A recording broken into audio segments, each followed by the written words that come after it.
ভবঘুরের একটা নতুন ভ্রমণ কাহিনীতে সবাইকে ওয়েলকাম। জায়গাটা চিনতে পারছেন নিশ্চয়ই? হ্যাঁ, ঠিকই ধরেছেন, এটাই প্রিন্সেপ ঘাট। না জানি কত সম্পর্কের সূত্র ঘটেছে এখানে, আবার না জানি কত সম্পর্কে রীতি টেনেছে এখানেই। তবে এর থেকে বেশি গভীরে গিয়ে নেই মোদের কাজ। চলুন সংক্ষেপে জেনে নিই প্রিন্সেপ ঘাটের ছোট্ট ইতিহাস। প্রিন্সেপ ঘাট ভারতের পশ্চিমবঙ্গ রাজ্যের কলকাতায় অবস্থিত একটি ঐতিহাসিক স্থাপনা। এটি হুগলি নদীর তীরে অবস্থিত এবং শহরের অন্যতম পর্যটন কেন্দ্র হিসেবে পরিচিত।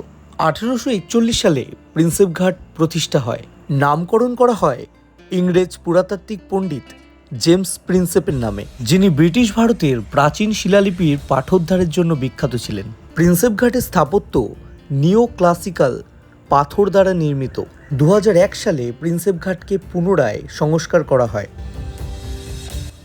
বর্তমানে প্রিন্সেপ ঘাট কলকাতার অন্যতম জনপ্রিয় পর্যটন কেন্দ্র। প্রিন্সেপ ঘাটে বিকেল যত গড়ায় পর্যটকদের ভিড়ও ততই বেড়ে ওঠে।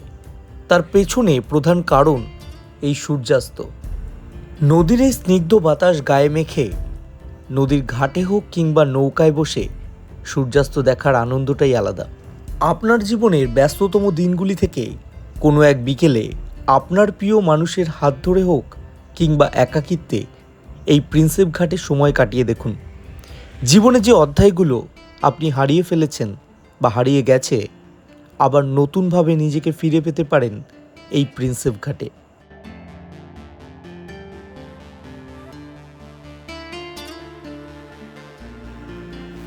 আজকের গল্প কোথাও গিয়ে শেষ হয়েও হইল না শেষ। বাকি গল্প শুনবো আপনাদের কাছ থেকে।